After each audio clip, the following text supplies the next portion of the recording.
I will go through the whole history of note-taking, starting very early and then move on to the present and future. Without further ado, I prepared something here that visualizes it much better what we are talking about. I made it simple. We are pragmatic, so that's easy to reveal it over time without spoiling too much, and we can go through this step by step. And you see, we're starting in 1950, and I was surprised checking out when was Zettelkasten actually developed? And it was back in 1950, actually 1952, 1954. And for those who know, well, Zettelkasten, it's Zettelkasten. It's a German word. And as I'm German, I think I can say it in this pronunciation as well. It was taking the most advantage of the physical world when it comes to note-taking and organization of knowledge back then in 1950. And we will get back to Zettelkasten when we get closer to the present. But 1950, right? There was this method to get organized, to have serendipity, to find information the moment you need it and expand your knowledge. But it was a very specific way to create this knowledge. And in addition to that time, we had folders, right? People were organizing their documents in folders. This is actually an issue moving forward in 2025 for sure, that we started with these folders. Then in 1984,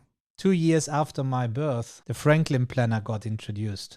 We are not going too much into, well, not at all actually, into planning and task management and things like that in this session. But I wanted to bring it up here as well because I see there are people who are going back to Franklin Planner or, still also the Zettelkasten method. But the Franklin Planner is a good example where people say, oh, I'm getting more productive using the Franklin Planner. Again, the digital world was too overwhelming and I want to go back. So, and people are going back to the Franklin Planner. We just had in a recent inner circle cohort where Paco and I do direct coaching with our members. We had a member using the Franklin Planner, and after 2 weeks, she ditched it completely, right? Because the realization that you have when you understand how to leverage the digital world makes it feel, well, even stupid using tools like this because you're leaving out opportunities. There's so much more how you can leverage the digital world compared to the physical world. The reason why people don't do this or are overwhelmed is that the digital world works differently than the physical world. And it's no longer working to try to add everything that we learned in the past and bring it into the digital world. And that's what I want to show you here. It actually started with Windows. So I don't know if anyone remembers this. I certainly didn't, as I was 3 years old. But this is Windows 1, okay? Windows 1 got introduced in 1985. And you see down here already in 1983 to 87, there was the first Microsoft Word. This was actually before Windows got even introduced. There was already the word processor, right? So these are the first Word versions for those who remember. And then we had all these Windows releases. That's Windows 2001. I think this is 95. That's 3.1, right? And here I showed this because there are folders. So the first thing going into the digital world, creating computers and making operating systems, the first thing humanity introduced here are folders. It makes sense because if you want to get people into the digital world, it's easier to make it with things that they can relate to. So by the folder structure that we already knew in real life, it was easy now to go the digital world and replicate what was already working in real life, okay? So that's why we are so used to folders as well in the digital world, and ever since. And I also showed here, actually, Post-its got introduced in, I think, 1960 or something. Post-its were also very commonly used. Obviously, that's not a bad thing, using Post-its, as long as you know how to do it and how to be organized and leverage these types of things, okay? And John says in the chat, I still love that the save icon is a floppy disk. That's true. It's still not on Mac. I haven't seen a disk icon here, but yeah, on Windows it's still. So then in 2003, we got the first improvement in digital note taking. It was the OneNote. Okay, that's the latest logo, but back then it looked a bit different. The first note taking app from Microsoft. And again, I see many people using OneNote. I remember my time in corporate. That was the standard note taking app for so many. However, when I entered corporate, that was in the Evernote era. And this happened in 2008 when Evernote first got introduced, when they became a web application and accessible on mobile, because Evernote was around for longer. I think since 2000, Evernote was there, even before OneNote was a thing. But what Evernote did, they gave us OCR, optical character recognition. And that's a game changer, because this meant when you scanned documents or you added a photo from your handwritten note-taking, it was able to recognize what you have written down. And I think, what was the slogan? Remember everything, I think it was, for Evernote. That was their slogan, remember everything. So it became a thing where you were able to add anything to Evernote that you ever come across, and then you are able to search for it later and find it again. And a key thing to me was OCR, right? And also hashtags. Hashtags got introduced in Evernote as well. And that's something I never understood, that we had hashtags already in Evernote, but we had so many even Evernote gurus saying, don't use hashtags, always use folders. It's so much easier to use folders. They make no sense at all. I had an interview with Ian Small in 2019, the former CEO of Evernote, and I asked him how many users in Evernote leverage hashtags in Evernote. And he said only 2% of the users are using it, and that's why we don't care about this feature. And there was a moment where I thought, I think even said it in the interview, I think the issue isn't that people don't want to use the hashtags. I think people are first not even aware that this is a feature in Evernote, and they have no idea how to use this. And that's the first thing where we have a little breakout here, where we dive into the difference between hashtags and folders that I just want to quickly discuss here. So here we have our folders that we know from the physical world. I think that's a key understanding, to understand that we suddenly have the option to do things that are just impossible to do in real life, in the physical world that we are living in, and that we have to adapt to. So if I have 4 folders here and I have a document, it's a paper document, and let's say the green folder is, let's say, invoices, okay, and then the yellow one is house documents. And now I got this invoice from a construction worker building my house. So I have to decide now, where do I place this in? Do I place it into the invoices folder, or do I place it into the house folder, where I have other things beyond invoices, right? I might have furniture, designs, and things like that I have all in this folder that I also want to have in there. They make no sense to have in invoices. So I put it into invoices, and maybe then inside invoices you have a layer system, label system, or whatever, where you then have again house documents. And that's already the issue. That is something we were used to in the physical world. We have to decide where to put this. Now, the strange is, the moment we introduced digital tools, we replicated exactly the system. So we had the same folders. So now we had these 2 folders on our computer. We scanned the document in, or we received this via email, and then we think about where to place this into this folder. It's the same issue. The thing is, it got worse, because now we're able to create nearly infinite subfolders. And this is what makes it really worse, because now we had invoices, and then we had house, and then other invoices like car or whatever. Okay, car. And then we go beyond.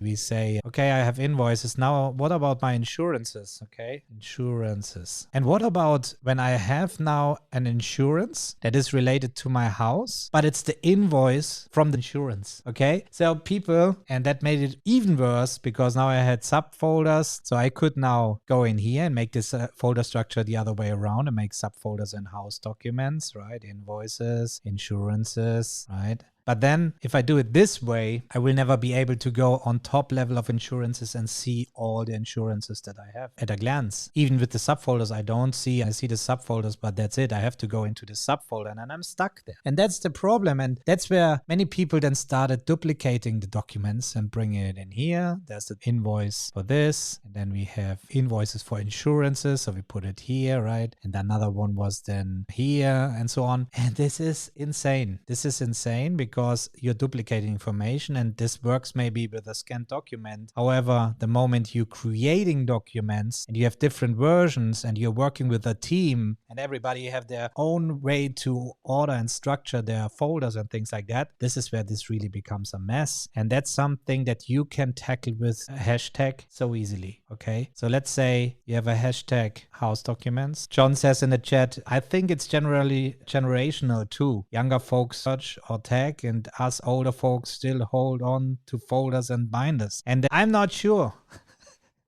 I think the younger folks, they don't have the use cases yet, right? When we see people on YouTube, students showing how they are productive, this is not a use case for busy professionals, right? If you have to handle a few tasks a day and can focus on one type of knowledge and things like that, this is not what I'm talking here about. And so there's no need to really leverage digital systems to the maximum so you start saving time again and scale your business or create a second business, things like that. That's why the paperless movement is focusing on busy professionals, right? And that's what worries me when I see students showing a productivity system that they established, which is mainly just a personal knowledge management system, nothing else. And then they finish with the studies, they're successful on YouTube, and now they're selling it to business people. And we see all these business people now coming to us in the inner circle, and they say, man, I made all these methodologies. I'm not mentioning any now, but very common ones, and they are already burned with all these methodologies. And that's because they never hit a ceiling when it comes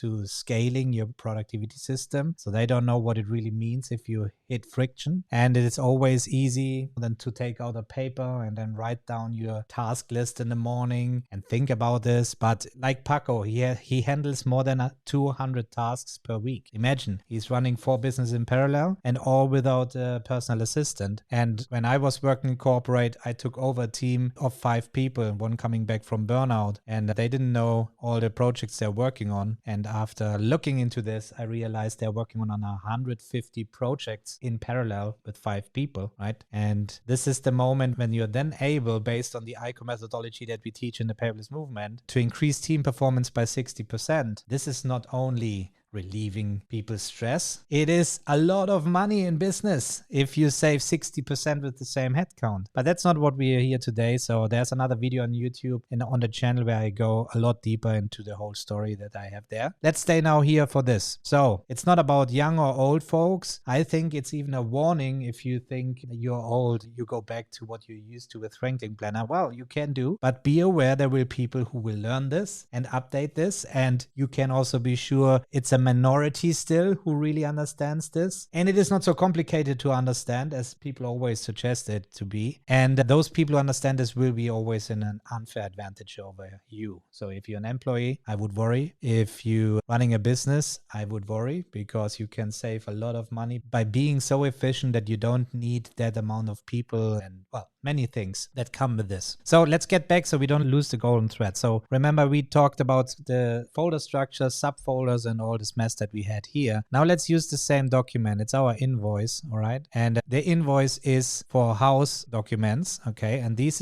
are now representing hashtags, okay? So it's like a post-it that I have here. And now I can attach the post-it to my document. And by the way, in the paperless movement, I'm using Miro here. We will get to this in the timeline as well. So Miro is something, there will be also a tool mastery course coming to the membership. So I heard you guys, and I will show you exactly how to use this and leverage this tool. So now I can add a hashtag to the document. I can use a different hashtag called invoices. And now I can use a third one called insurance. And now I have labeled this document with these 3 hashtags, right? So the moment I'm searching for invoices, I will get all the invoices in general, no matter if they are house documents or insurances or whatever, it doesn't matter. So let's duplicate this. So we have an example. So let's use here a car. Okay, and let's just call this house. So now I have, if I search for, let's make a search here. If I search for invoices, the hashtag invoices, I will get now all the invoices, okay? So the moment I search for invoices, I will get these 2 invoices that I handed in there.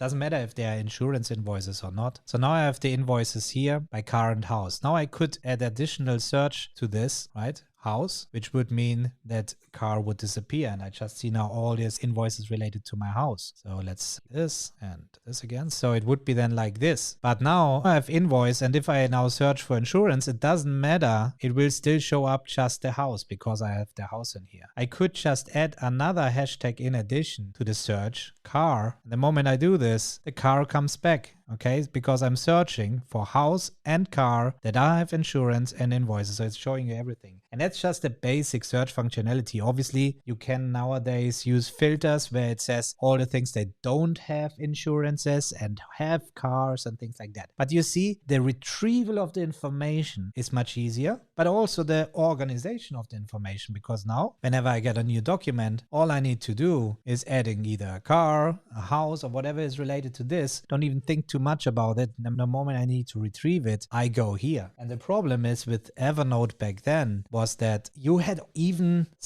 tags available, and then it was so confusing as well. And instead of just having tags, and come to Apple Notes, and for some reason people misunderstand when I say Evernote versus Apple Notes. I don't know. In Apple Notes now we have hashtags as well, but we get to this. Okay, so let's move on in the timeline. And then we see in 2012 there was the introduction of G Drive. It's insane, right? How long it took Google to appear and then launch their first G Drive version. And now we're coming into the place where I started my work in corporate. In 2013, I started working in corporate, and I remember where they switched from Microsoft OneDrive and SharePoint to Google Drive, and people went crazy. Why? Because the first version of Google Drive had no folders. It was just throw it in there and then search for it. We will find it for you. And that was a lack of structure, and that's also not good. Always, any extremes are never good. So that's why it is so important to have a basic level of structure, and also for the adaptability for the people who need to use these tools so they can better transition. So having an Evernote where you have both folders, where you have your notebooks and hashtags, a combination, that is really powerful. Eventually, Google brought back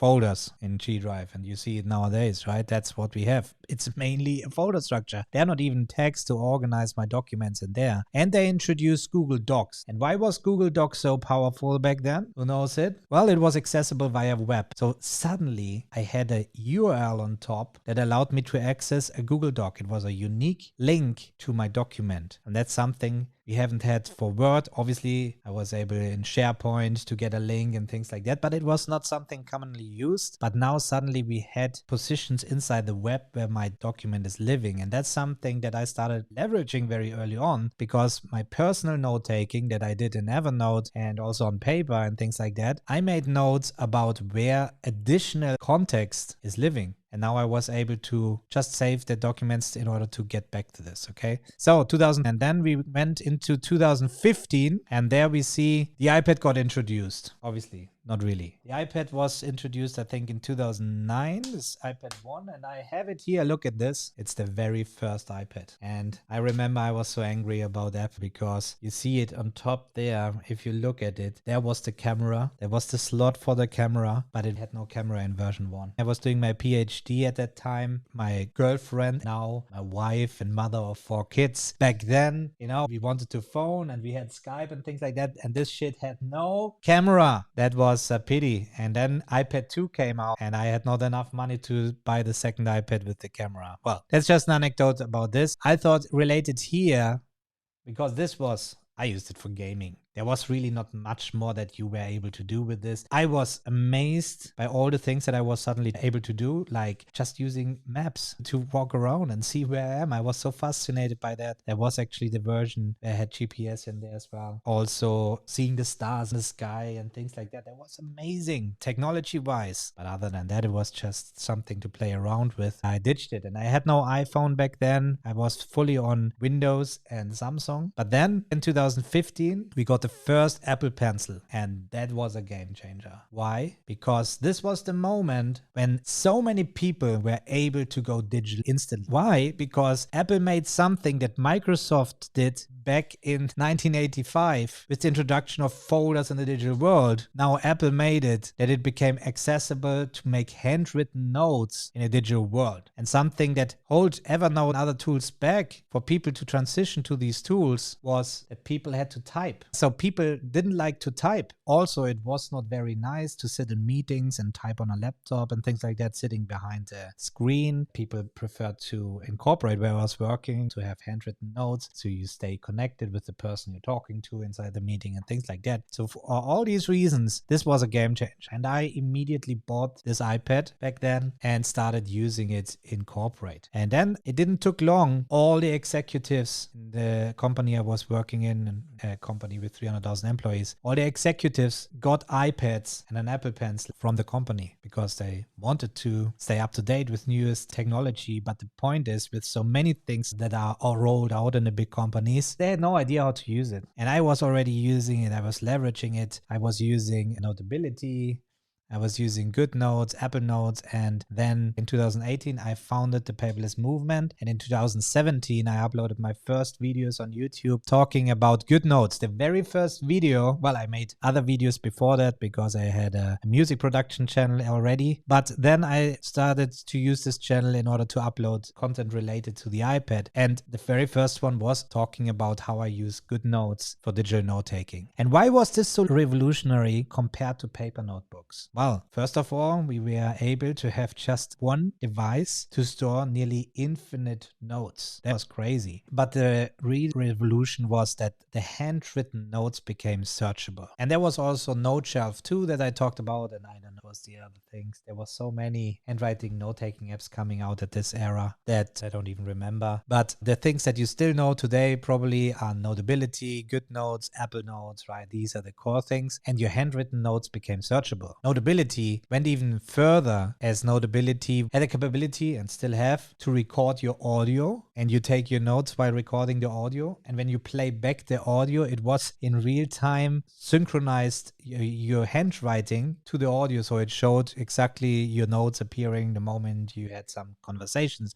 And that's why it's so popular with students sitting in the lessons where they just audio recorded everything and took notes, and they had always the context. See, that's the power of context. And then GoodNotes, and the digital planner era, where everybody got their digital planners and went from Franklin planners to this. But in the end, it was just a replication of the physical world again in a digital device where we had some advantages. And that's why I will never understand the movement of the Remarkable. Okay, I know, like for Obsidian, I have my opinion. I have my opinion for Remarkable, and I still have it here. Here's the Remarkable 2. Okay, still have it. I keep updating it and seeing it, and no doubt it is amazing to write on this and all this, and I like the distraction free, the Kindle-like reading experience and all this. But there's no handwriting recognition. I mean, there is handwriting recognition, don't hate me now, but it is no handwriting search, no global search. So if I'm in something like Notability, I have a global search. I can search through all my notebooks and it will find it in the relevant notebook, highlights even the place where this is written. And this is amazing. Apple Notes the same in GoodNotes, but this wasn't available in Remarkable. And then moving forward into the future with Remarkable 2 coming then, no change, okay? And that's where I made the video, but we get this in a moment. So I launched the Paperless movement and I talked more about how to use the iPad and the handwriting note-taking app. And that's something the executives watched as well. And that's actually why I climbed the ladder from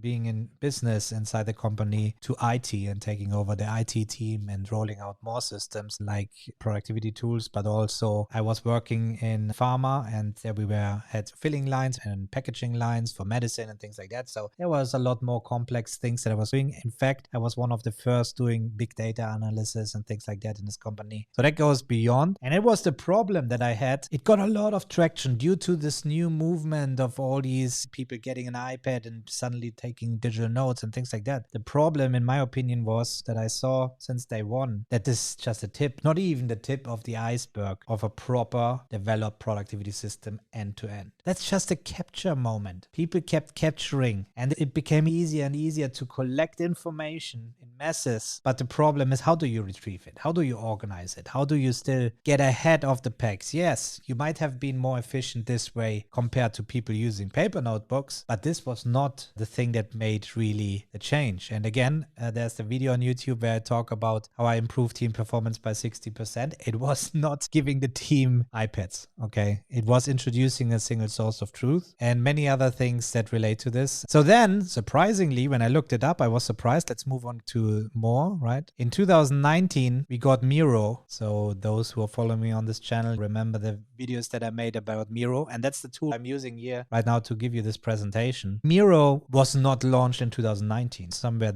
between 2003-8 maybe, correct me if I'm wrong. It was called Real-Time Board back then, and then they rebranded it in 2019 to Miro. Since then they pushed really hard, and I made videos about because Miro became available on the iPad. And Miro is amazing because we need visual representation in order to understand complex ideas. That's why people lay out things on their desk. So many lawyers are part of the paperless movement, and they keep telling the same story, how their desk is full with law text, cases, and things like that. They try to connect the dots to make sense of it. They don't touch it because otherwise they will lose the picture they have. The moment I show them how to do this on heabase, it's a eye-opener. This is something I'm always surprised it is not commonly known. That's why it's our mission to tell people about this. Otherwise, you will miss out for sure. So then in 2020, we got Rome Research. That was the first revolution of the personal knowledge management system. And interestingly, MEM, which is this one, is an AI note-taking app where AI took over your organization of your notes. And this was actually launched before Rome Research. I was surprised because I started using MEM in 2021, I think, and that was surprising. But I made it accurate, so it was in 2019 where it was actually launched. And obviously, what I forgot here to mention is the launch of Notion. Another movement, it was the Evernote killer. Man, how many times I went to social media and people said, I moved on from Evernote to Notion. And it was the first moment where I said, okay, to me, they are completely different tools for different purposes. But if you feel better in Notion, then probably Evernote was not the right tool in the first place. Welcome to Notion. But at that point, I had a Raven scanner and I scanned all my documents, became 100% paperless, and it was everything in Evernote. So to me, this was a document dump with OCR functionality. And that was the main reason that I was still using Evernote. I wasn't taking any notes in there anymore as I was already using the iPad and things like that. It was OCR and that became a document dump. So the moment I needed to search for something, I didn't even tag or organize this. I simply used search in Evernote because I was able to search for the company name and then for the keyword like invoice or contract. And I found what I was looking for. Now I was able to kill Evernote and replace it with Dropbox because Dropbox does the same. It has the OCR. You can find everything that you put into Dropbox, and therefore I can even easier access and faster access now my documents via Dropbox than I ever could in Evernote. And that was the moment I removed Evernote. But I didn't move to Notion because there was better document organization. In fact, if you added a PDF to Notion, you weren't even able to search for the PDF title. See, that was a complete different use case, but people said, I left Evernote and I moved to Notion. I'm no looking back in specific use cases. And then we have the poor people who just read this and follow and kill one system and move to another. And that's tool switching, which actually kills your productivity. Make informed decision when you switch tools. And that's why we differentiate in ICOR. We differentiate between core application and satellite applications. This gives you an information about what an impact it will have on your productivity. If you don't know about this, inside the membership, it's even if you join for free, you can watch the whole lesson about the ICOR framework where we dive a lot deeper into this. You can use the ICOR framework and lay out your tools, and then you know what are actually your core applications that you should keep or think twice before you move on, or what are satellite apps or utility apps. You will see it there. Nothing that we will cover today. Yeah, so Notion. I was a heavy Notion user, and that's actually something missing here. Coda is also something. I was using all the tools. Whenever there was a new tool, I was checking it out and I was making videos about it. And Notion was another revolution because where we had handwriting recognition here, Notion had now cross-connected databases. Boom. And that's the moment where let's go into Notion and I show you what this means for those who don't know. Okay, so I opened up here a new space in Notion. So we start really from scratch, and Notion works like you create a page and then you have a note if you like. Okay, if you like to have it as a note, and then I can start taking notes. However, that's not how I used Notion. I immediately built databases in Notion as it was so easy to do. So let's say we have a database people, and here I can now say database inline or full page. Let's make full page and name this now people. Okay, now I have a people's database, and here I can now add a person like Tom Solid, and that's it. Nothing special. However, if I now in my note and I take some notes, let's say this is my notebook, and then inside the notebook I can actually create new pages. Okay, so we have the sub pages, and that's already the issue that I had with Notion, that we are now stuck again in the physical world thinking. But let's say about Tom Solid, I can now talk about Tom Solid and start mentioning Tom Solid. See, by just using the @ sign and writing down Tom Solid, it shows me up Tom Solid, people and clients. So it seems there's another database with clients as well. But yeah, boom, and I can keep writing. So now when I click on Tom Solid, now I'm inside the Tom Solid page. And here I can take notes specifically about Tom Solid. Okay, specific notes about. But here now I have one backlink. And that's, let's get quickly back to our timeline. That's something that Notion haven't had in the beginning. But Roam Research came out with the backlinks. And I made a video where I said, as I was a heavy Notion user back then, if Notion would introduce now backlinks, this would kill Roam Research for me. And they published it just, I think, 1 or 2 weeks later. And it was amazing because now we had exactly this. We had this backlink. And when I click here, it shows me, oh, there's a note about Tom Solid. While I'm in Tom Solid, okay, I can click there and go to the note. It goes to the position where I was mentioning this person. But this goes beyond because now this is actually part of a database. So you see this here is the people database that is living in a people page. Okay. And now I can add custom fields. Okay. So I can add here a phone number. I can add an email address. I can add whatever I like. I can actually even add multi-select or whatever and say, call this country. Okay. Country. And now I can write down Germany, not Germany.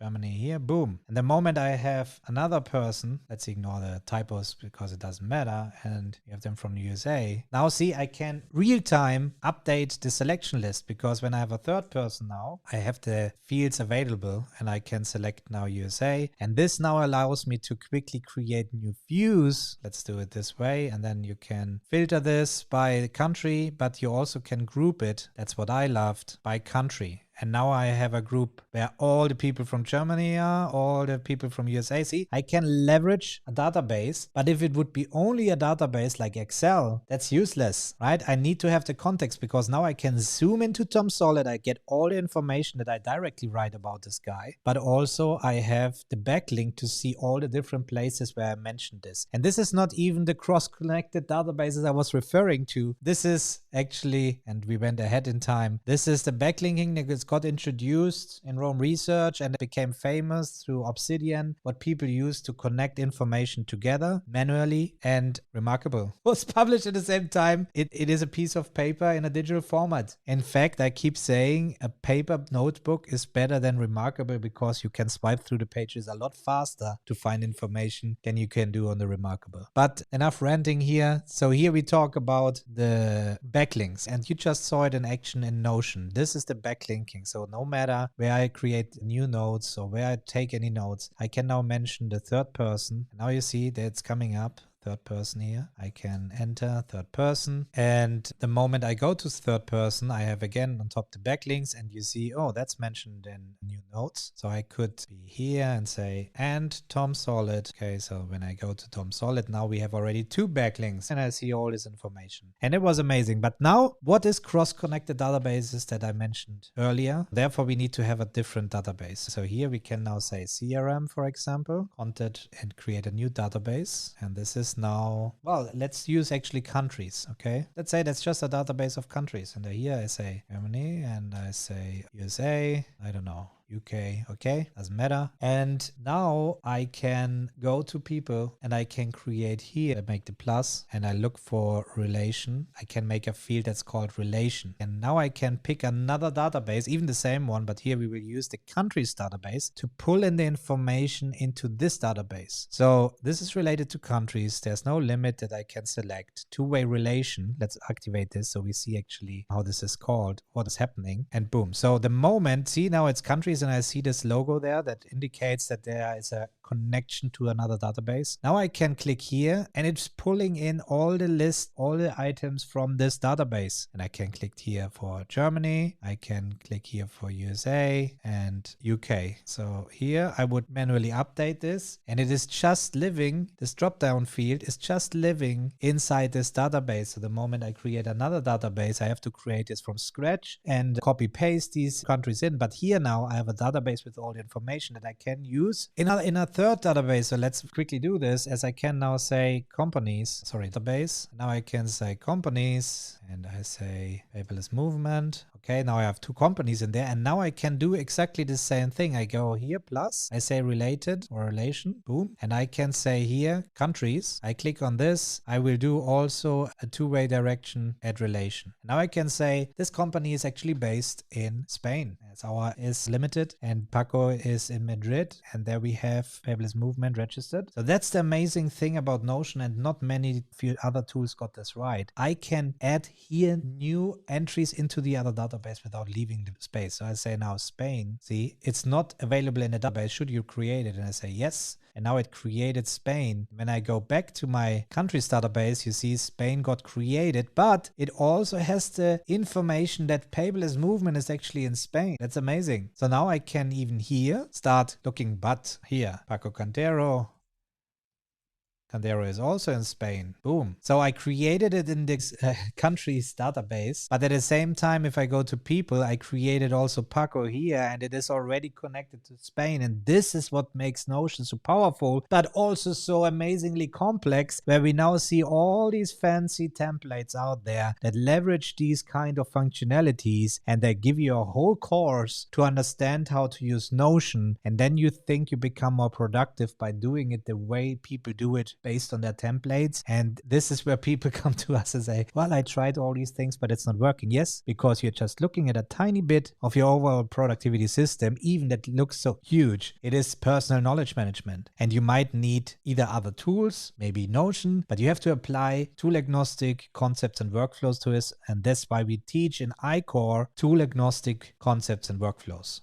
Because with those, I can now go into Notion, and I can do another live stream where I show you exactly this, and I can attack it exactly with these concept workflows, and it will work in no time. If Notion shuts down, I can move on to any other tool that is similar to Notion, and I can keep working. And that makes you invincible to all these shiny objects and things that you try to do that you see on YouTube from other people doing it, because you're now starting to build your own tailor-made productivity system. And that's what we teach with ICOR. So I already mentioned here on top that the revival of Zettelkasten. So with the Obsidian and Rome research movement that happened there, Zettelkasten became a thing because these backlinks were related to something that a person developed in 1950 based on paper. And again, we try to do the physical world in the digital world. And we try to make the connections manually and all these things. And that's where MEM was the first step into the right direction with AI. And then they dropped the ball because they cut out more than 7 features. So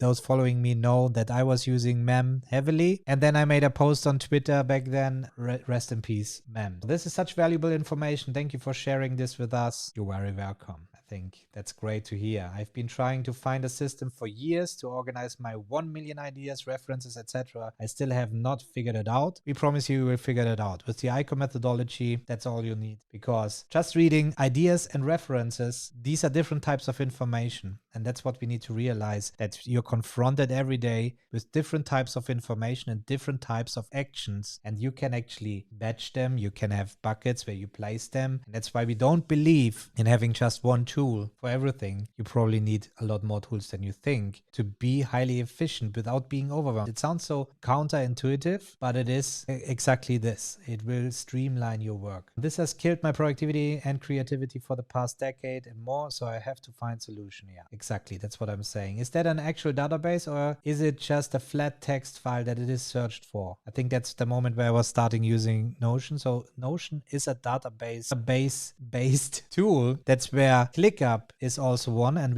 I will show you our ClickUp setup. That's by just realizing that we have graph-based tools like Tana, that they work differently than the database-based tools that we have with Notion and ClickUp. And that's also something people misunderstand when they search for tools. I signed up for your emails some time ago, but never fully understood what you offered. Now I have a good idea. I think you are my solution to get my life organized. Thank you, Tom. Well, I couldn't hear anything better than that. Thank you very much for that feedback. Go go into the membership. As we opened it up for free now, you will be able to start the ICOR journey, and it will make a lot more sense for you, no doubt. And inside the membership chat, we see here Joan. When I ask audiences, younger folks prefer to search for their inbox to find things, and older folks are still using folders. New generation of busy professionals. And I would say both is not the most efficient way to do it. Neither searching an inbox, because an inbox should be at 0, at least within a week. Best is daily, and it is possible. And the folder structure is also, well, it's not wrong. There are specific use cases where you need to use this. For example, we are using Dropbox, and there's a proper folder structure where we get all our content organized and things like that. And John also says, I continue to push myself thanks to the ICOR journey goals. That's great, and keep us updated. And let's switch back here. Now we enter 2022. The era of AI had begun, and ChatGPT became a thing. But more importantly, to me and to our members, Paco Cantero joined the Paperless movement in 2022. And this became actually due to Mem, more or less, because I tweeted back then on Twitter the question, tags or folders? What are you using to organize your notes? And now, seeing all the story that I told here, you know what I was aiming for, to see really if people are now adapting to tags versus folders. And Paco replied, neither. And I love this answer because it sparked my curiosity, and we got on a call. And we immediately saw that what I called already ICOR since 2019, that all the principles that I established in Corporate and with the Paperless movement and the clients I was working there, these tool agnostic concepts and workflows heavily overlapped with what Paco, as a multi-business owner for more than 2 decades, established as well, and working in Corporate before that as well. And we came to the same conclusion in so many areas, but there were things that I brought to the table that he didn't know, and he brought things to the table that I didn't know. And that's where we merged it together within 1 year. In fact, within 2 months, we launched the ICOR Mastery course back then already, with the first iteration of this complete methodology.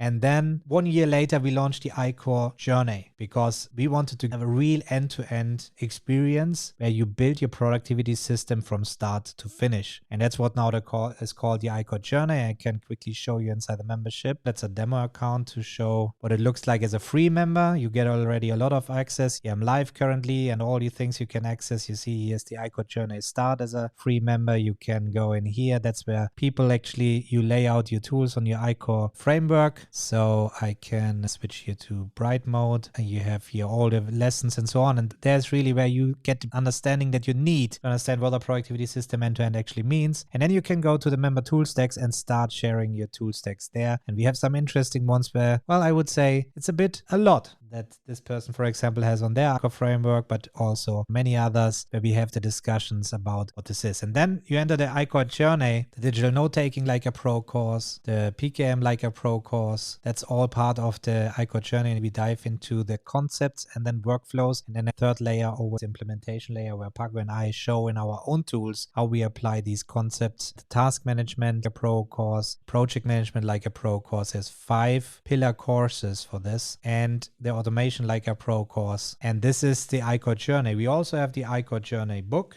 Go, and here you have the products, and there's the book, and here's on our ICOR Journey book. That was so important to us to complete this book this year, because now we had the ICOR Journey. We taught already the concepts and workflows, so writing the book was setting things in stone. That was it, because we were so confident about the methodology, also with our inner circle coaching program, that we really see it works no matter the industry, no matter the size of the business, no matter if it is a solopreneur or somebody running a 300,000 employee company. It works, right? And that's something that we have written down in the book. But if you want to have it applied with courses and with we have magic slides for the courses and additional handouts and things like that, that is the ICOR Journey. So getting back here, this is what we achieved together from 2022 to 2024. Now we are here in the end of the timeline, and a few more things happened in between. So Paco was using MEM and I was using MEM, and we realized we are really using the same tools when it comes to the personal stuff. We started working together in the Paperless movement. So there, ClickUp got introduced. It's not a note-taking app, that's why I'm not showing it here. But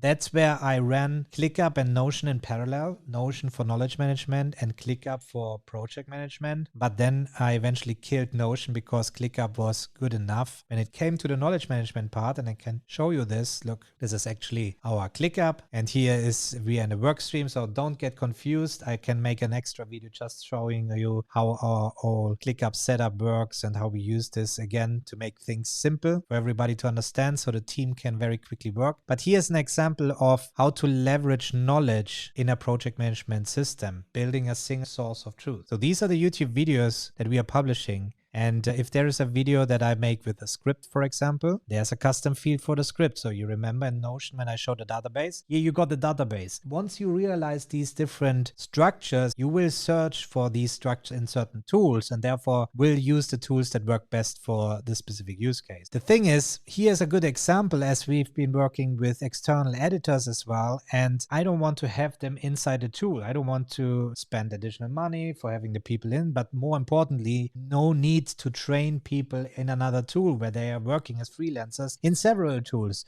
So therefore, there's just a custom field. First, project folder, Dropbox, see, there's the URL. I mentioned in the beginning talking about Google Docs that I'm excited about the link. That's something we leverage all over the place. There's no need to search for the all-in-one solution and upload the files into ClickUp. It's nonsense. We store them on Dropbox. With one click of a button, it goes to the folder. I have all the information, all the thumbnails and all these things related to this specific video. But then I can, with one click of a button, click here and go to the video editors platform where I handed in the request, and there's the discussion going on and things like that. So I can keep track of all this without leaving my single source of truth. Well, I'm leaving my single source of truth, but it's my starting point to find all the information. Again, this video today is not about project management. It is about note-taking, but I just want to show you how things are leveraged in many different areas as well. So yeah, Paco joined, we launched this, and then we had another final revolution of these coming out, these new tools. And obviously that's not a complete list. It becomes more dense as time moves on, because first we had the Evernote killer, then we had the Notion killers coming out and they wanted to replace Notion, and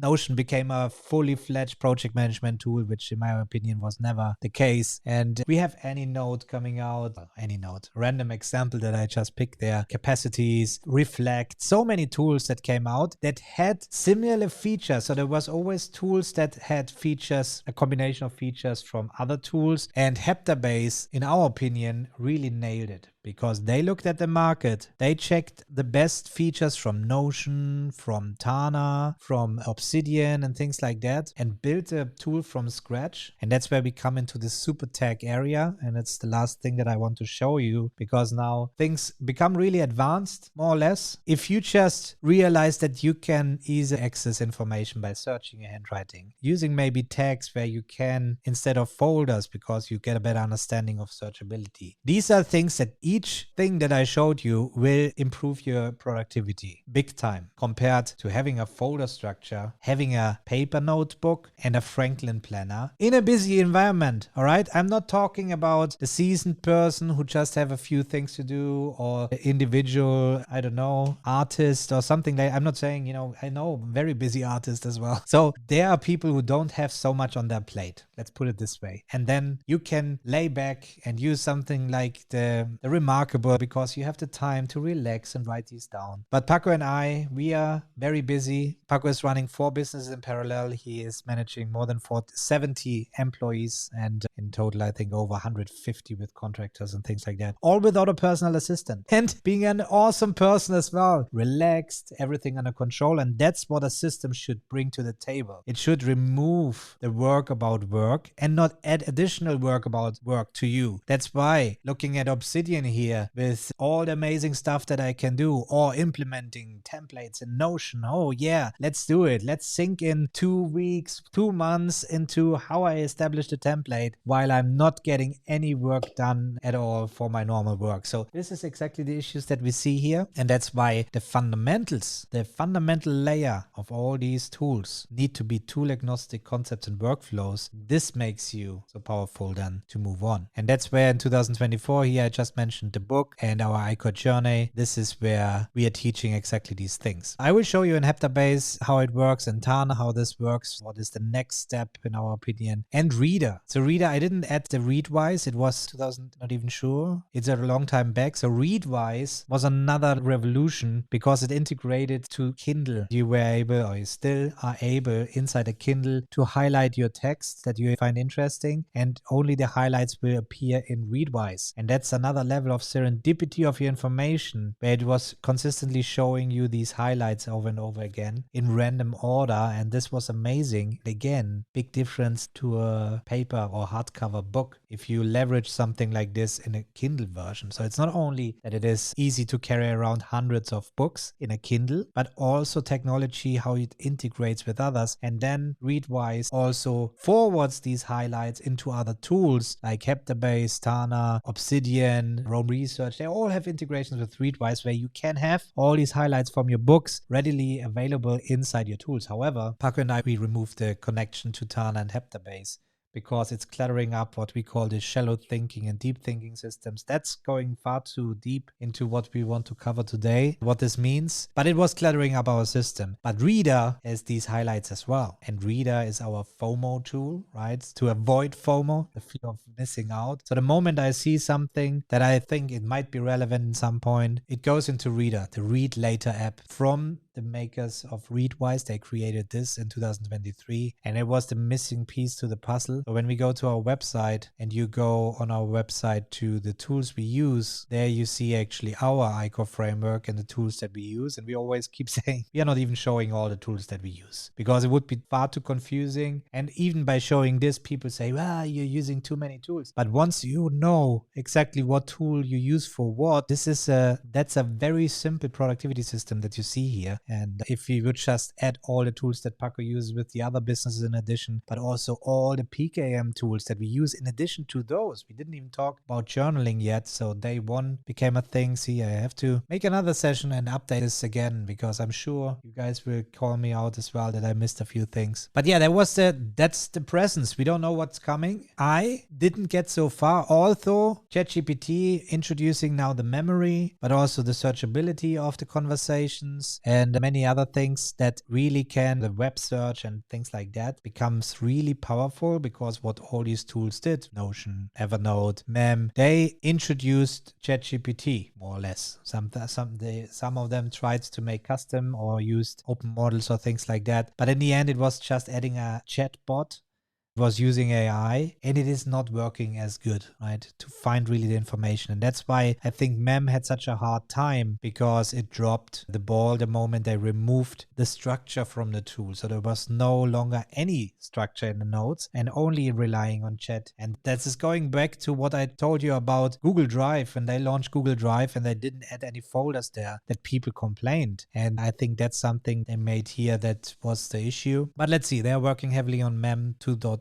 And on this channel, I'm sure there will be another live stream where we together test out this. So if you haven't already subscribed or join as a free member in a membership, because there I will go live for sure. And there you will be also able to watch the recordings of these live streams. Okay, now let's dive into heabase. And I show you actually in my live version of heabase how I use heabase. There's also a whole other debate about local storage and cloud storage. I think that's again going far too far, but we love using clouds. And if it is possible, it's always better to have a cloud in our opinion. I know some people have to use a cloud locally. So here we are in heabase without going into detail, because inside the membership, we have the heabase beginners course, we have the heabase pro course. There will be also a heabase tool mastery course where I really dive into all the different features and the tips and tricks that you need to know in order to master heabase, and many other tools that we use as well are coming, but this will be one. So you see here all you need to know for those who don't know heabase, that you have here maps, you have a card library where essentially are all your nodes in there, and tags is your database where you can have the super tags, and I show you this in Tana in a moment, and the highlights that I just removed. Highlights is really if I highlight something via the Readwise, but also inside the tool. I show you this in a moment, and we have journal, but right now I show you just the structure as we at the Paperless movement structure this based on the myLifeOS as we call it. And the myLifeOS, if we double click on the whiteboard, it goes into another whiteboard, and there we have the capturing beast concept, okay? And what this is, let's see if I can open up the thing here without being great now. So now here we are inside the membership with full access. And the capturing beast is actually part of the PKM Leica Pro course. It gets introduced in a digital note taking, but here it is, capturing beast. And it's always great. We have our magic slides that quickly show you what this is all about. So the capturing beast just splits things into 3 buckets: current projects, key elements, and topics. This gives you prioritization of how to capture things quickly, okay? So the moment you capture it, you should immediately know what tool it goes to, so you find it later on, and what of these buckets it goes to. And now we know there are alternative methodologies out there with similar things, but they are too vague. Here it's pretty obvious where you need to place this. So when I go back to show you in heabase, topics are really things that are not impactful in your life right now, okay? They are things that you're interested in, and it could be thousands of topics in there. However, we say always consider to focus on only 3 topics at a time. And then the moment you realize, oh, one topic becomes really interesting, it could become one of your projects. The projects are really your ongoing project. You see there are 0 cards and 0 whiteboards, so there are no projects in there. There's my building our house project, but it's completed and that's not showing up here. So why don't I have all the projects that we are working in the paperless movement, for example, things like that? This is only your personal knowledge management area, and only the things that need to be discussed, that I need to think about deeply myself, goes in here. But we have other tools in the paperless movement that I use, like Miro or directly in ClickUp, that is far more than enough. That there's no need to move it in here. While in Tana, I might use it more. And then key elements, and we will go into each section in a moment. I just want to give you the overview. Key elements is really the things that matter in your life. Self-development, your health, all these things, okay? That's the My Life OS. That's what you learn inside the Paperless Movement membership as well. We have a whole section just talking about this. And then here's my autobiography. And let's have a quick sneak peek. Why the heck, Tom, you're 42 years old and you're starting to write an autobiography? I thought if I don't start now, I will forget when I'm 80 what was going on actually. So I start collecting, because these tools allow to grow your knowledge over time. So whenever I come up with a story that I remember from the past, an anecdote, somebody I told to a client, things like that, I go in here and I update this area. And look, I even have a cover, a working cover, to summarize my life as a loser. And it's actually an homage to my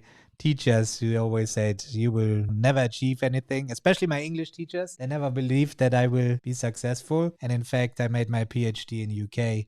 And now I'm running the paperless movement in English and talking to all our US and UK people and Canadian and Australians. So you see here, there are all little anecdotes and things that I start collecting. There's no structure at all. That's my very personal thing that you have now seen. But that's how this works. The moment I have something I want to expand on, I put it there. I know immediately where to go to. So this should actually be in here. And let's do it. I can quickly move this whiteboard into the key elements, and it appears now here. And here are my key elements: my health, the better me, my self-improvement area. That's the business, paperless movement, finances, plan B. That's something where I think about what happens if I die now. Okay, is everything covered? Family covered? Then my roles, I can go here, being myself, being a son, being a friend, being a husband, all these things that I go through. Paco, my business partner, got even an area here, himself, my happiness. And if we go into the business here, paperless movement, boom, marketing, work streams, membership, website, all the things that I thought about. Let's go to marketing. How do I let you people know? There's a lead funnel where I thought about. That's all work in progress. That's messy. That's my thoughts that you see here that nobody usually would see in a personal knowledge management system, as this is an intermediate step before you bring the refined information and share it with other people, which is in the business knowledge management area then. And yes, then here's email marketing, but then here's YouTube strategy, and then we have here YouTube channel strategy, and here's all the things that I thought about, thinking about thumbnails and going far too. But anytime I get lost, boom, one click, I'm back here and I know where to start and how to navigate. You see, there is structure, and it's even a folder structure, but is cross-linked, because you see here, that's a whiteboard, but it is actually a linked whiteboard. I can go in here, you see here, building a house. There's some things that I had to discuss. I can, too many things to show you here. But if I go here, see, that's actually my topics, because it started as a topic, thinking about, well, let's build a house at some point. And that's what we did now. And that's why this became a project.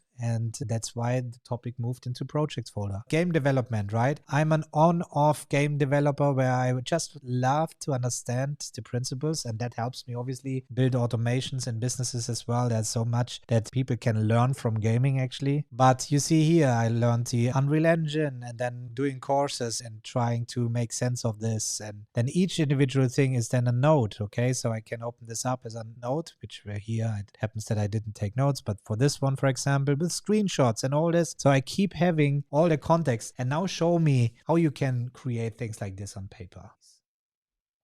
Impossible. And the advantage of heabase is now I'm in a node. So the moment I want to learn something about something specific on this board that I'm interested in, I can open this up in a new tab, and now I'm in full screen mode. Now I'm in note-taking mode. But at the same time down there, and we showed this in the beginning, the backlinking, okay? Here happens the same, but it goes beyond. It's not only showing me the backlinks where it's also mentioned. See, there's a node. I mentioned this, I can click there, boom. I go to this node, it goes to the place where I mentioned this, but it also shows me the whiteboards where it's mentioned. And in fact, I mentioned it on 2 positions on the same whiteboard. If I go here, boom. Now it goes to this highlight here. And if I go to the other one, it goes to the subsections because I have a section and a subsection. Again, not going into too much detail when it comes to functionality of heabase, just wanting to show you the functionalities themselves. And one thing, I open up the side panel here, and here you see paperless movement. I have all these whiteboards ready, so I can switch through the white immediately, or I switch context and I say game development, boom, it opens up a complete different set of whiteboards and things like that. And now you see here, I have state machine, for example, and I have design pattern, and I connected it for some reason. And the visual connection that I did here by using this tool actually connects the nodes as well. When I ever happen to just go to the node itself, I see down here, oh, there's not only a backlink that shows me that this is living on this whiteboard, but it is showing me that it is connected to design pattern, the direction it is connected to, and with a click of a button, it opens up the whiteboard and shows me the connection to this. Isn't this amazing? And the last thing I want to show you in heabase, this is here the demo space here, and let's see, I think here, let's open up the cards if I find something. Let's see. Yeah, there we go. So here's my PhD thesis that I brought in here. So I brought this in because it's, I think, over 400 pages or something. And I can open up this PDF file on the sidebar. Okay. And the moment you find something interesting, oh, actually, I want to get this in here. Let's say you have a scientific paper or anything like that. I can go here and use this tool here and select this. And now I have highlighted it. So I can bring it in here. I can also use the normal highlighter. I highlight this text here that I find interesting, only this part. And now I can bring this text in here as well. So that's sometimes takes some time, but it shows the image eventually. But now you see I have the highlight here. And now I can either open up another document, or while I'm going through the whole document, I say, man, this is actually relevant to what I already highlighted. Let's bring this in too. So now I have these 2 things on my map, and now I can forget about the document, bring in new documents. I can connect them and play around like this. But the moment I come back and I need context, just go here and I click on locate highlight. It opens up the PDF, the relevant PDF. It scrolls to the position where I highlighted it, and I have the full context and can keep reading from this moment forward. And this is amazing because this applies not only to scientists, but also to lawyers, for example, or anybody who wants to make sense of a complex document or writing a complex thing. This is something you cannot achieve in plain text. And that's where heabase becomes really powerful when it comes to this, because I can quickly go into whiteboard mode, but then always zoom into node mode. Okay, so I can always open up a node and I can always create them. I have here Markdown as well, where I can very quickly make all these things. I can create even a section in here, search for sections in here. Here I can bring in my PDF file. When I go to the PDF file, I can go to the icon, and now I see, oh, there are backlinks of my PDF file. I mentioned this in here, and I mentioned this in here, and it is on this whiteboard. So let's go here. Oh, there it is. Okay, I could go on for hours just talking about heabase for sure, but this is where now thinking about all the timelines, the timeline that we went through here, all this evolution, how are you supposed to do this in the physical world and then compete with people who leverage these tools? And if you, as John said in the chat, if you are seasoned, don't worry. We are here to help you because it's much simpler than you think. The key is we're just using 10 to 20% of the tools that we use because we are just using what we need to enhance enhance our productivity instead of trying to fully fledge out the tool, and then understanding that other tools might be better for certain features, and then we rather add another tool to our tool stack. But we know perfectly why we do that, and it's not tool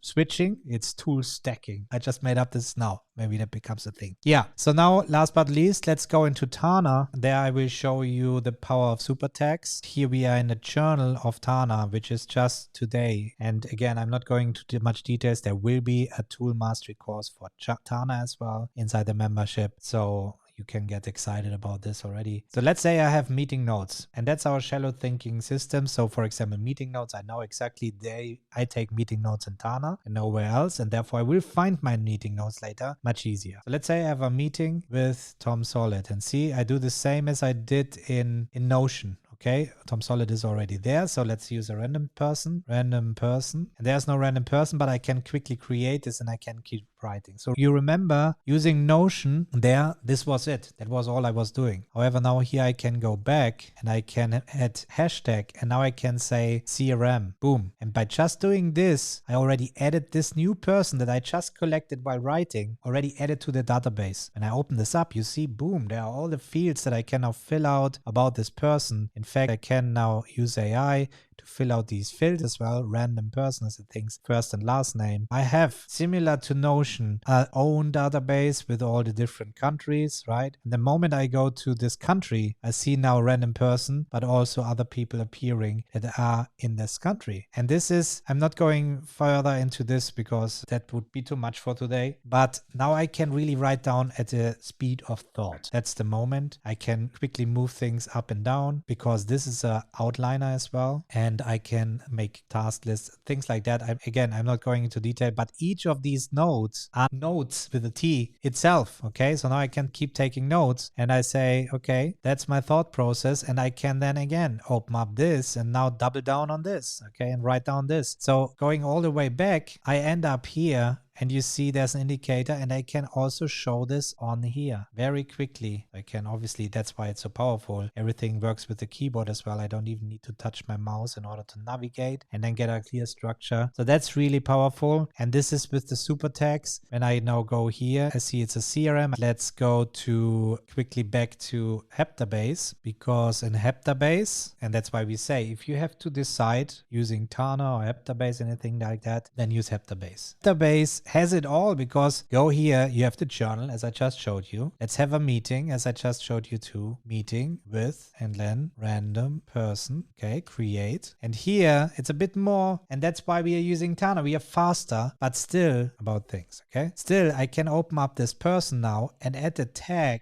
Okay, and now you see, by just adding this, I have a phone and an email. I click, open up the CRM, and boom, there is now a list of the people, and it is so much easier to understand than it is in learning curve. It's not as steep as in Tana, and it goes beyond when it comes for the features, because now I can go to a whiteboard and I open up my recent cards, and there's a random person that I just created, and boom, now I have the person here. Let's bring another person like here. Okay, Michael and the random person, and now I use this to connect them. And whenever I'm now inside the random person taking notes, remember I did exactly the same in Notion, but the backlinks go far beyond. I see, oh, it's actually connected to Michael on the whiteboard. But I also talked about this in a meeting on December the 5th. Let's go to December the 5th. You have all the context, what happened on the day.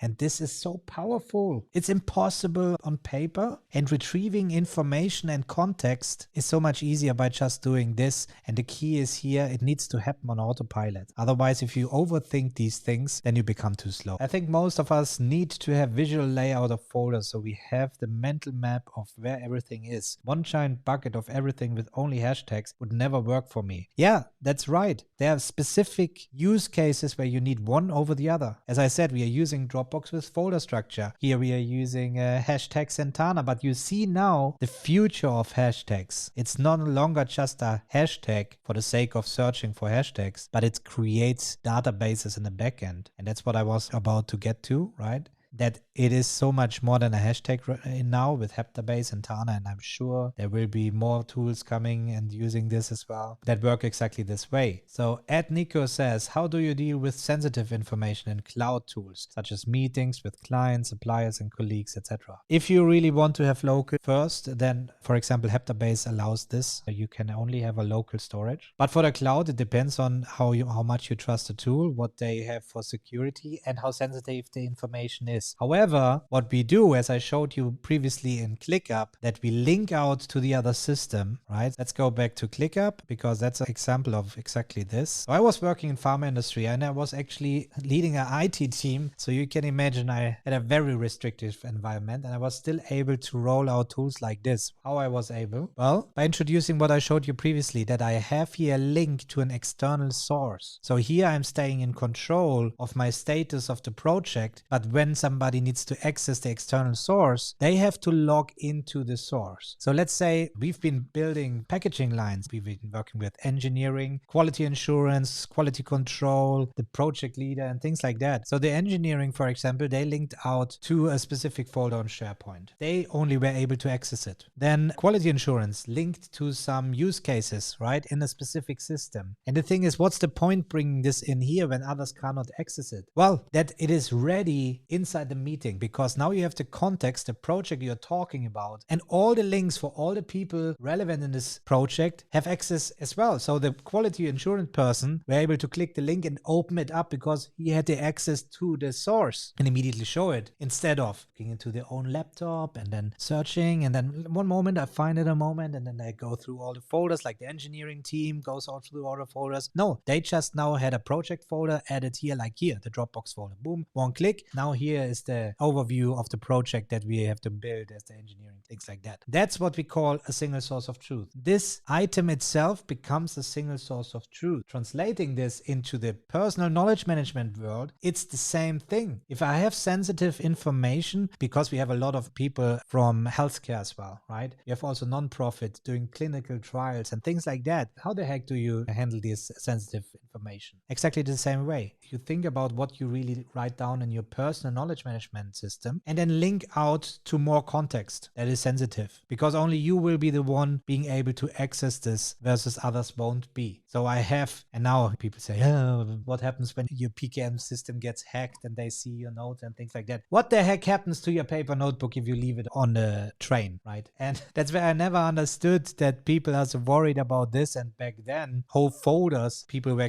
carrying around with sensitive contracts and things like that. Whereas now in the cloud, at least I have a storage there. So I don't trust having a local storage, having an external drive, a USB stick or whatever. But also if you have it on your laptop, yes, then people need to hack into the laptop. But again, they just need to go into the laptop. They don't need to hack something like Dropbox or G Drive. And this whole debate, well, that's my personal opinion. And I can tell you, I was working in a highly restrictive environment. And this was exactly my answer to all these problems. Well, we are just linking to the places where other people can't go. That's it. And by the way, that's also something I'm doing in ClickUp. Paco and I, we have weekly meetings where we only have one meeting per week. And also the team only has one meeting. You don't need more than one meeting per week because everything is crystal clear. Who needs to work on what. And throughout the week, we start collecting things for the next meeting. Instead of interrupting the people with the things that we agreed on that everybody needs to work on, we have the asynchronous work. We collect the information. We have an agenda item inside ClickUp where we collect the information throughout the week that we want to discuss next week. And there I link sometimes to my Tana notes that I made. So I add the link there and I say Tom's notes. So the moment we come to this item, all I need to do is click on this. It opens up Tana and I see all my relevant notes. Whereas everybody else is not able to access my notes. But it saves so much time because now I don't even need to have it properly organized inside Tana, because now I know the moment I come to this item, the context is there. I click a button, I open up my personal notes, and there we go. I can give you the answers direct. I hope this helps and answers the question if I understand it correctly. All right, let's go back. I think we covered a lot of ground today. Oh my God, what a history. But the thing is, what you really see, yeah, accelerating. The releases of new things is going faster and faster and faster, and you can get left behind even quicker. The good news is even the gurus don't know how to leverage these things properly, as they still try to implement physical methodologies to the digital world, and that's what we think is the revolution in 2025, and we will lead this revolution for sure. The paperless, that's why it's called a movement. And if you join the movement, you won't